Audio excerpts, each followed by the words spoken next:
मंत्रालय पिछले वर्षों से देश में ऐतिहासिक काम कर रही है, खासकर के संगीत महोत्सव में। माननीय प्रधानमंत्री नरेंद्र मोदी जी ने जिस प्रकार से संस्कृति मंत्रालय को एक प्रेरणा के स्वरूप में अमृत महोत्सव मनाने का काम दिया है, उसमें इसकी प्रगति बहुत अच्छी है। मैं मंत्री जी से जानना चाहता हूँ कि सूक्ष्म संस्कृतियों से सभ्यता का निर्माण होता है। पाल डायनेस्टी जो कि भारत की सभ्यता और संस्कृति में बहुत महत्वपूर्ण स्थान रखती है, इसके अवशेष बेगूसराय के नौलागढ़ जयमंगलागढ़ में मिला है। इस अवशेष को 1950 में ढूंढा गया है, लेकिन इसमें प्रगति नहीं हुई है।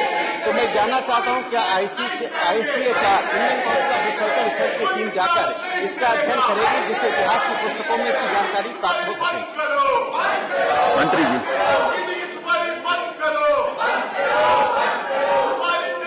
Mic. Honorable Deputy Chairperson, sir, this has been excavated in 1950s by Archaeological Department of Begusaraye GD College. So excavated material is lying in the college museum as well as the district museum and several other places. So far as Pal dynasty's archaeological protection is concerned, there are a couple of places which are under ASI. One is Nalanda, which we got inscribed as UNESCO site, along with Vikramshila and one or two more. But these places are not under Archaeological Survey of India, but I appreciate the concern of the Honourable Member. The difficulty in such places is that a project or some kind of request has to be procured or has to be made by the state government, and only then some action can be taken. These areas do not fall under the jurisdiction of ASI, but they are with the state. And they are also not under state protection. So some different kind of work needs to be done. But the earlier excavation, their reporting is all documented and is very well available with the institutes. Second supplementary Rakesh Sinha ji. सभापति महोदय, शिक्षा और संस्कृति में पाल dynasty ने बहुत ही महत्वपूर्ण काम किया है। माननीय मंत्री महोदय ने जिसका जिक्र किया, नालंदा विश्वविद्यालय, विक्रमशिला विश्वविद्यालय, ये पाल डायनेस्टी से नालंदा विश्वविद्यालय जुड़ा रहा है और शिक्षा के क्षेत्र में जो नालंदा विश्वविद्यालय का योगदान है, जिसके कारण भारत की सभ्यता और संस्कृति दुनिया में जानी जाती है। इसी कारण से मैं जानना चाहता हूँ मंत्री जी से, राज्य सरकार का ये प्रस्ताव आने के साथ केंद्र सरकार अपने स्तर पर ASI के मार्फत से, चूंकि नालंदा के ही जयमंगलागढ़ है और नौलागढ़ है, क्या उपचार करने की कोई प्रस्ताव है? यदि है तो स्वागत करेंगे। धन्यवाद। मंत्री जी। डिप्टी चेयरपर्सन साहब, इसमें जो नालंदा और विक्रमशिला ASI के द्वारा प्रोटेक्टेड जगह है, जिसको हमने उन मॉन्यूमेंट को प्रोटेक्ट किया है, लेकिन बेगूसराय जिसका जिक्र मेंबर साहब ने किया, वो प्रोटेक्टेड नहीं है। वहाँ के जो माउंट्स हैं उसको प्रोटेक्ट करने के लिए archaeological survey of India regularly survey की दृष्टि से एक्सकेवेशन करता है, ट्रेंचेस बनाता है, और उसी के तहत ये सर्वे की दृष्टि से होती है। तो सर्वे की दृष्टि से इस जगह पर हमने कुछ अवशेष पाए हैं, लेकिन उन अवशेषों को आने वाली जनरेशन तक के लिए प्रोटेक्ट किया जाए, इसलिए उसको वैसे के वैसे बंद कर दिया जाता है। It is from the point of view of preservation that these sites get to be closed, but for future generations. So anybody who wants licensing or anyone, any of those things can approach, and with the support of the ASI, we can then look into it. Supplementary GVL Narasimha Rao ji.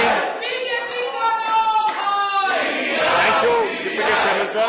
My question is to Honorable Minister on the research on Vijayanagara dynasty, which is considered to be the golden era in Indian medieval history.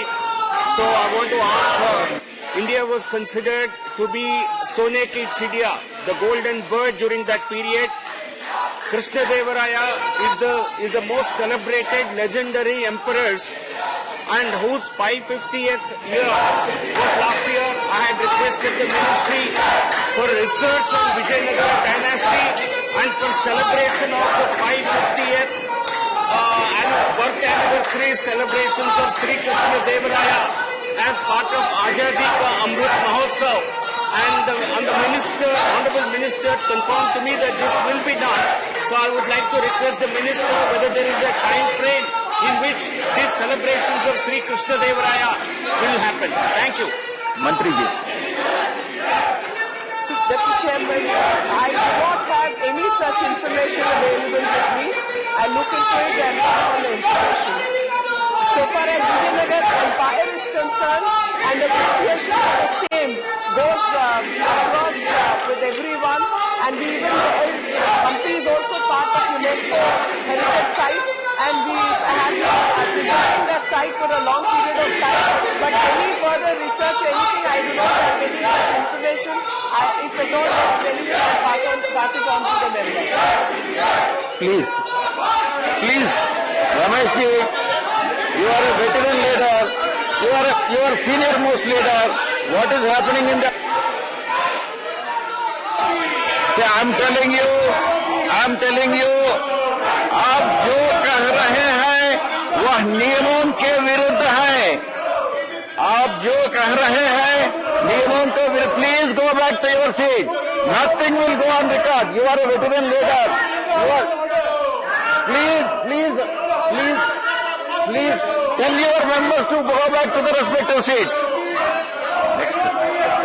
Question number 202, Yalamaram Karim ji. Question number 202, Yalamaram Karim ji. मंत्री जी, रखा गया उपसभापति जी.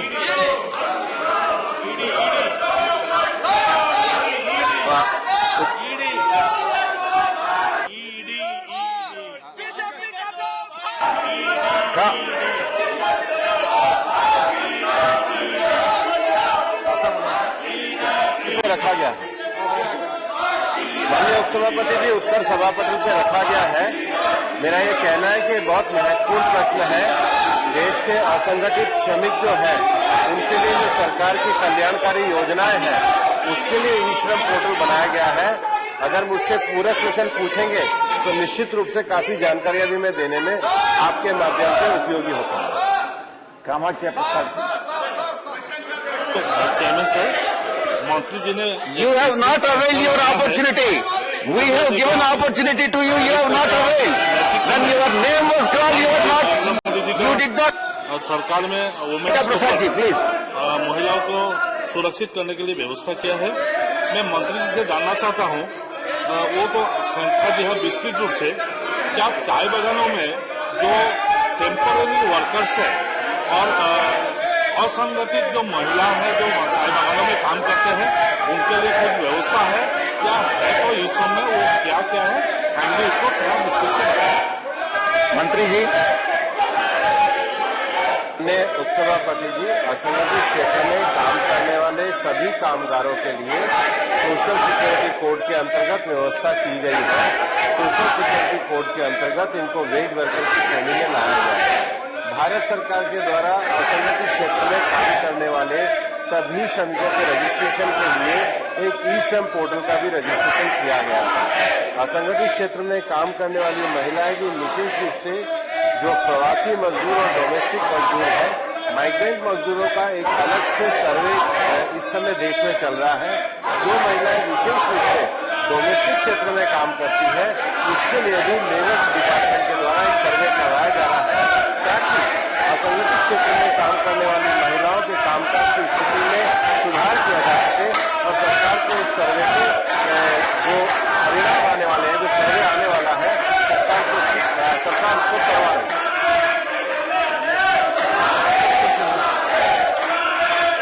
Question number 203, Rajendra बेलहट.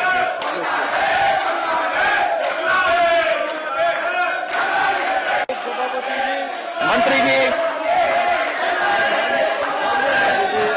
उत्तर सदन के पटल पे रखा गया.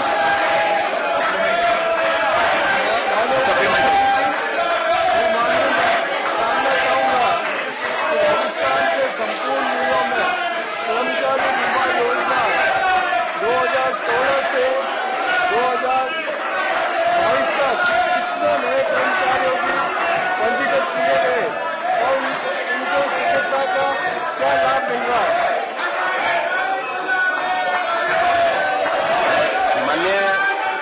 माननीय उपसभापति जी, ईएसआईसी में जो पंजीकरण की प्रक्रिया है उसके अंतर्गत आईपी रजिस्टर करवाए जाते हैं और आईपी रजिस्टर करने की जो संख्या है वो Question hour is over. House stands adjourned till 2 p.m. Thank